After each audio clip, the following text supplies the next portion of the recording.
और ये क्या है बगल में? पाकिस्तान। उस समय पाकिस्तान भी भारत का ही हिस्सा था। जिस समय का हम पढ़ रहे हैं, जिस समय इसका एग्जीबिशन हुआ, इन्वेंशन हुआ, उस समय कब पाकिस्तान भी क्या था? तो ये तुम्हारा दिल्ली है, ये उत्तराखंड है, ये यूपी है और ये बिहार। ऐसे गंगा नदी बहती है ना, जीवन रेखा मानी जाती है विशेषकर उत्तर भारत की। ये जीवन रेखा क्या है? ये कौन सी नदी? गंगा नदी। उसी तरह जब पाकिस्तान भारत का हिस्सा था या अभी नहीं भी है, पाकिस्तान में एक महत्वपूर्ण नदी बहती है। कौन सी नदी है ये? सिंधु नदी। उसकी जीवन रेखा मानी जाती है। क्या मानी जाती है? जीवन रेखा। तो ये जो सभ्यता है, इसकी जो खोज हुई वो उसके अधिकांश स्थल इसी के आसपास मिले, इसी नदी के आसपास जो शुरुआती खोज हुई मोहनजोदड़ो की या हड़प्पा की, वो सब किस नदी के आसपास थे? या तो सीधे सिंधु नदी के आसपास मिले या इसके जो सहायक नदी है उसके आसपास मिले, है ना। इसलिए इस सभ्यता का क्या नाम दिया गया? सिंधु घाटी सभ्यता। और सोचो कैसे, तो अंग्रेज जब आए और 1853 ईस्वी में भारत में पहली ट्रेन चली थी, मालूम है ना? कहां से कहां के बीच? बॉम्बे से थाने के बीच। कुछ दिन बाद ये कराची जगह है। उस समय तो ये रेड क्लिफ लाइन था नहीं। Red Cliff line Bharat Pakistan के बीच कौन सी लाइन है? यहां पे कराची है, ये क्या है जगह? और यहां पर है लाहौर। तो कराची से लाहौर के बीच में रेलवे ट्रैक बिछाने के लिए हाँ चल रही थी, ठीक है, नाप का अपना कैसे। उसी खोदाई में कुछ टीले मिले कुछ, और उसी में जब जाके खोज हुई तब पता चला कि यहाँ पर तो एक बहुत उन्नत सभ्यता के अवशेष हैं। और धीरे धीरे खुदाई हुई तो मोहनजोदड़ो, हड़प्पा, चहुंदरो बहुत सारे जगह मिले। और जब इतिहासकारों ने रिसर्च किया तो पाया कि यह बहुत उन्नत नगरीय सभ्यता थी। कैसी थी? Urban civilisation. समझ बात। और सबसे पहले जहां से खुदाई मिली वो हड़प्पा था। क्या था सबसे पहले खुदाई मिली? उसका जगह का नाम क्या था? इसलिए इसको बोलते हैं, इसलिए सिंधु घाटी सभ्यता को दूसरा नाम क्या है इसका? हड़प्पा सभ्यता। इसका दूसरा नाम क्या है? पंकज समझ में आई बात? सिंधु घाटी सभ्यता को क्या बोलते हैं? हड़प्पा सभ्यता ही बोलते हैं। अल्तमश समझ आई? पूछेगा कि सिंधु घाटी सभ्यता क्यों बोलते हैं, तो हम बोलेंगे कि शुरुआत में जितने भी स्थल उत्खनन में प्राप्त हुए वो सारे स्थल कहां से? सिंधु नदी के आसपास ही थे या इसकी सहायक नदी के आसपास ही थे। इसलिए सभ्यता का क्या शुरू में नाम दे दिया गया? सिंधु घाटी। हालांकि आज ये नाम सही नहीं है, क्योंकि आज देखोगे तो इसके बहुत सारे स्थल गुजरात में है, कुछ महाराष्ट्र में है, कुछ राजस्थान में है, कुछ हरियाणा में है, कुछ पंजाब में है, कुछ यूपी में है। समझ बात? तो आज लोग सिंधु घाटी सभ्यता इसका सही नाम नहीं मानते हैं, लेकिन एक बार जो नाम पड़ गया वही चल रहा है। दूसरा इसका नाम हड़प्पा सभ्यता ही बहुत अच्छा है। क्यों बोलते हैं? क्योंकि जो सबसे पहला स्थल उत्खनन से प्राप्त हुआ जिसके बारे में हमें ऐसी सभ्यता के बारे में जानकारी मिली वो कौन सी थी? हड़प्पा। 1921 में सर दयाराम शाह ने इसका उत्खनन करेंगे। इसलिए इस सभ्यता का दूसरा नाम क्या है? तो लिख लो, सिंधु घाटी सभ्यता को हड़प्पा सभ्यता भी इसलिए कहते हैं क्योंकि इस सभ्यता की प्रथम जानकारी हमें, इस सभ्यता की प्रथम जानकारी हमें, इस सभ्यता मतलब सिंधु घाटी सभ्यता, इस सभ्यता की प्रथम जानकारी हमें हड़प्पा नामक स्थल से ही मिली। कहां से मिली? हड़प्पा नामक स्थल से ही मिली।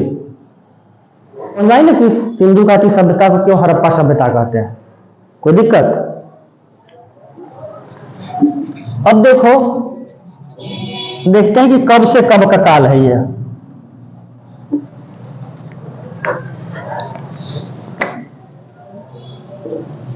काल मतलब ये सभ्यता कब से कब तक रही, है ना। जब खुदाई हुई तो पता चला कि यह तो उन्नत नगरीय सभ्यता है। एकदम पक्के घर, सड़कें एक दूसरे को समकोण पे काटती हुई, ऐसे नहीं आड़ी तिरछा सड़कें नहीं, नाली सड़कें एकदम पक्की, पानी बहने के लिए एकदम फ्लोर, मतलब एक उन्नत जो टाउनशिप होती है सारी व्यवस्था यहाँ पर थी। तो देखेंगे काल कब से कब है, तो अलग अलग इतिहासकारों ने अलग कहा है। जॉन मार्शल ने कुछ और कहा है, किसी अंग्रेजी इतिहासकार ने बोला है कि यह 3200 ईसा पूर्व से लेकर 2000 ईसा पूर्व तक है। किसी ने बोला कि नहीं यह 2500 बीसी से लेकर 1000 बीसी तक है। कोई बोला कि नहीं यह 2000 बीसी से 1000 है। कोई बोला कि 2500 से 1500 है। अलग अलग इतिहासकारों ने अपना अलग अलग मत, लेकिन सबसे अच्छा जो साइंटिफिक है, वैज्ञानिक जो काल निर्धारण करते हैं ना, नाम सुने होंगे रेडियो कार्बन डेटिंग पद्धति। रेडियो कार्बन डेटिंग नाम सुने हो ना, C14। आयु काल नहीं पता करते हैं तो रेडियो कार्बन लिखो,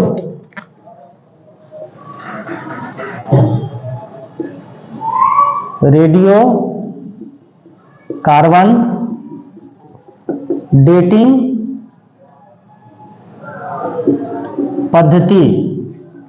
इसके जो अनुसार इसका जो काल माना गया है वो 2500 बीसी से 1750 बीसी, मतलब 2500 ईसा पूर्व से कब माना गया है, अल्तमश कब माना गया है 1750 ईसा पूर्व, मतलब कितना 100 साल हुआ ये, हाँ 700 साढ़े 700। एक साल बाद आएगा एक वर्ष, तो क्या बोलेंगे 1 ईसा पूर्व, क्या बोलेंगे। फिर उसके एक साल बाद आएगा 2 ईसा पूर्व, फिर एक साल बाद बीत जाएगा तो क्या होगा 3 ईसा पूर्व, फिर आएगा तो 4। ऐसे ऐसे करते करते मान लो यहाँ आ गए 1000 साल बीत गया। ईसा मसीह के जन्म से 1000 साल पहले की घटना को क्या बोलेंगे 1000 ईस्वी पूर्व। ईसा मसीह के 2000 जन्म से 2000 साल पहले को क्या बोलेंगे 2000 ईस्वी ईसा पूर्व। और ये देखो इसको माना गया है 2500, क्या माना गया है 2500। तो 2500 से लेकर 1750, तो 2500 से लेकर 2400, तो एक साल 100 साल बीत गया। 2400 से 2300 100 साल बीत गया। 2300 से 2200 100 साल बीत गया। 2200 से 2100 100 साल बीत गया। 2100 से 2000, 2000 से 1900, 1900 से 1800 और 1800 से 1750 मैंने 50। तो 700 प्लस 50 कितने वर्ष बीत गए 700, 750।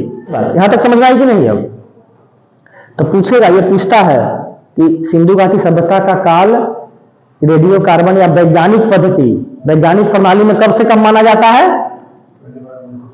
अल्तमश 2500 से 1750 बीसी। सबको समझ में आ रही बात।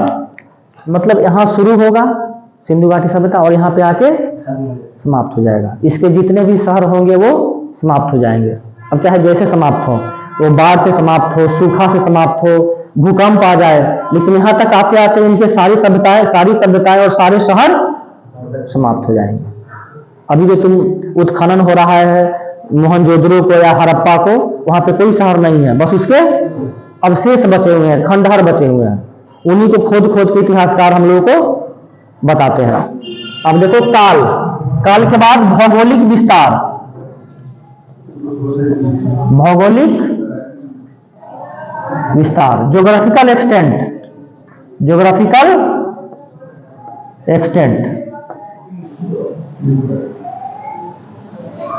देखो इस सभ्यता का जो सबसे पश्चिमी छोर था उस पे जो शहर बसे थे उसका नाम था सुतकांगेडोर। क्या नाम है, पूछता है ये, सुतकांगेडोर। ये बलूचिस्तान में है। कहां है, लिख लो। मोस्ट वेस्टर्न साइट कौन होगा पंकज इसका, जैसे देखो तुमसे पूछेगा यहां कि भारत का सबसे उत्तरी छोर कौन है, तो हम लोग बताएंगे जम्मू कश्मीर। सबसे दक्षिणी कन्याकुमारी, सबसे पश्चिमी गुजरात और सबसे पूर्वी अरुणाचल। रामनगर का पूछेगा तो क्या बताएंगे, सबसे दक्षिण उत्तरी कौन है, पंपापुरी। सबसे नीचे इधर जो उधर होगा आगे भवानीगंज से आगे बताएंगे, उधर बताएंगे कोसी बैराज, और इधर क्या बताएंगे खतारी लास्ट जहां पे होगा। तो भौगोलिक विस्तार कहां से कहां है, तो भौगोलिक विस्तार मतलब उत्तर से दक्षिण कितना और पूरब से पश्चिम कितना। तो सबसे इसका जो पश्चिमी छोर था उसका क्या नाम था पंकज, सुतकांगेडोर। लिख लो, अंग्रेजी में भी इसी को लिखते हैं सुतकांगेडोर। कहां था वो, बलूचिस्तान में। कौन सा जगह है वो, हाँ देखो यहाँ शॉर्ट में दिखा रहा हूं, मानचित्र पे देखना यहाँ, ये भारत है, ये पाकिस्तान है। पाकिस्तान भी उस समय पंकज भारत का हिस्सा, तो यहीं पर बलूचिस्तान है और यहीं पे सूचकांगे डोर है, यहीं पे सूचकांगे। समझ बात। सबसे पूर्वी छोर मान लो ये तुम्हारा ये उत्तराखंड है, ये आलमगीरपुर है यूपी में। सबसे पूर्वी छोर क्या था? आलमगीरपुर, मेरठ के पास है। सबसे उत्तरी छोर मांडा में है, जम्मू कश्मीर। और सबसे दक्षिणी छोर यहां पर तुम्हारा दैमाबाद है, ठीक है। तो ये लगभग ना ये त्रिभुजाकार आकार है। कैसा है ये? लगभग ट्रायंगुलर शेप में था। पूछेगा सिंधु घाटी सभ्यता का शेप कैसा था, तो मैं लिखाऊंगा, बस मैं रफली समझा रहा हूं पहले, कोई दिक्कत? तो इसी तरह सिंधु घाटी सभ्यता का सबसे पश्चिमी छोर कौन सा शहर था? मतलब इससे पश्चिम में इसके कोई स्थल आज तक मिले नहीं है। तो माना जाता है कि इससे पश्चिम में सिंधु घाटी सभ्यता थी ही नहीं। और ये दास्क नदी पर था। कौन सा नदी था ये? दास्क नदी। लिख लो, पूछता है। सबसे पूर्वी छोर था इसका आलमगीरपुर। आलम, यह है तुम्हारा मेरठ। मेरठ, हाँ, ये हिंडन नदी पर था। कि कौन सा नदी था ये? हिंडन नदी। जब जाओगे यहां से रामनगर से दिल्ली, तो रामनगर से काशीपुर, मुरादाबाद, और जब गाजियाबाद क्रॉस करोगे तो पहले मिलेगा हिंडन नदी और फिर मिलेगा यमुना, तब तुम दिल्ली जाओगे। अब नदी नहीं है तो नाला हो गया। ये क्या है? नाला हो गया ये। तो पूछेगा कि आलमगीरपुर किस नदी किनारे था, तो और पूछेगा कि सिंधु घाटी सभ्यता का स्थल आलमगीरपुर वर्तमान में कौन सा जगह पर है, तो मेरठ। समझा बात। फिर देखो इसका उत्तरी छोर था मांडा। यह है जम्मू कश्मीर में। कहां है ये? चिनाब नदी पर। कौन सा नदी? ये था तुम्हारा दैमाबाद। सबसे दक्षिणी कौन है? दैमाबाद। ये है महाराष्ट्र में। कहां है? ये समझ में आया कि नहीं तुम लोगों को? बताओ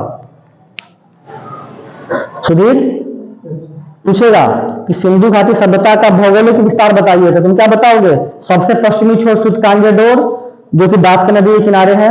सबसे पूर्वी आलमगीरपुर, मेरठ में हिंडन नदी किनारे। सबसे उत्तरी मांडा और सबसे दक्षिणी दैमाबाद। समझ गई बात। क्वेश्चन रिपीट भी कर सकता है उलट के, कि बताएं कि आलमगीरपुर निम्न में से किस स्थल का प्रतिनिधित्व करता है? पूरा पाषाण काल, नव पाषाण काल, सिंधु घाटी सभ्यता, मध्य पाषाण काल। तो क्या आंसर देंगे? सिंधु घाटी सभ्यता। स्थल भी याद रखना है, कौन सा स्थल किस काल के हैं। और इसका शेप कैसा होगा? तो त्रिभुजाकार। लिख लो नोट, नोट में नीचे लिखो नोट। सिंधु घाटी सभ्यता का आकार, सिंधु घाटी सभ्यता का आकार लगभग त्रिभुजाकार था। लगभग क्या था? आकार क्या होगा इसका?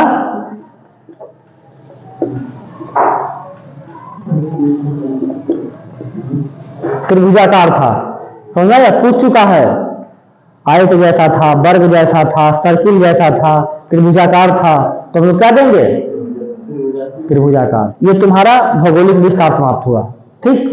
अब विशेषता हम लोग देख ले, एक आध दो विशेषता, फिर आगे बताएंगे। लिखो विशेषता। किसकी विशेषता? सिंधु घाटी सभ्यता की विशेषता, कैरेक्टरिस्टिक्स। देखो विशेषता, यह मतलब सिंधु घाटी, यह एक नगरीय सभ्यता थी। यह एक नगरीय सभ्यता थी। It was urban civilisation. कैसा था ये? अर्बन सिविलाइजेशन था। हाँ, यह ग्रामीण सभ्यता नहीं थी, याद रखना। कैसा था ये? नगर बसे हुए थे, पक्के रोड थे, मकान पक्के थे, हर मकान में अपना बाथरूम, कुआं, सड़कें दूसरे को समकोण पे राइट एंगल पे काटती थी, पक्की नालियां थी पानी बहने के लिए। ऐसा कि नहीं तुम्हारा रामनगर नगर पालिका जैसा कि पाइप फूटा हुआ है, वैसा नहीं था। मैं देख रहा हूं उधर पानी निकल रही थी उधर। सोचो आज से इतना साल पहले, कब की बात है ये? लगभग 5000 4,500 वर्ष हो गया ना, 2,500 वो पुराना और अभी का जोड़ में 2000, 4500 साल पहले कितनी उन्नत व्यवस्था थी भारत में, और हमारे नेताओं ने क्या से क्या बना दिया। यह क्या थी? एक नगरीय, और कल बताएंगे कि कैसे यह नगरीय जो हमारे भवन बने हुए थे सिंधु घाटी में, ग्रिड प्रणाली पे बने हुए थे, है ना। एक मकान दूसरे से निश्चित दूरी पर, मकान के दरवाजे रोड के विपरीत दिशा में खुलेंगे, हर घर में तुमको शौचालय, हर घर में कुएं, कुएं से नाली जुड़ा हुआ, नाली जाके मेन हॉल से जुड़ा हुआ, पक्की गलियां, है ना। फिर बताएंगे कि यह एक कांस्ययुगीन सभ्यता थी। क्या थी? ब्रॉन्ज एज सिविलाइजेशन था, लोहे का ज्ञान नहीं था। हड़प्पा वासियों को लोहे का ज्ञान, iron was not known to the people of Harappa. Harappa वासी, हाँ, जब बताएंगे कि लोहे की जानकारी कब होगी, 1000 ईसा पूर्व के आसपास जाके उत्तर प्रदेश के अतरंगी खेरा से लोहे की जानकारी मिलेगी। इनको मालूम?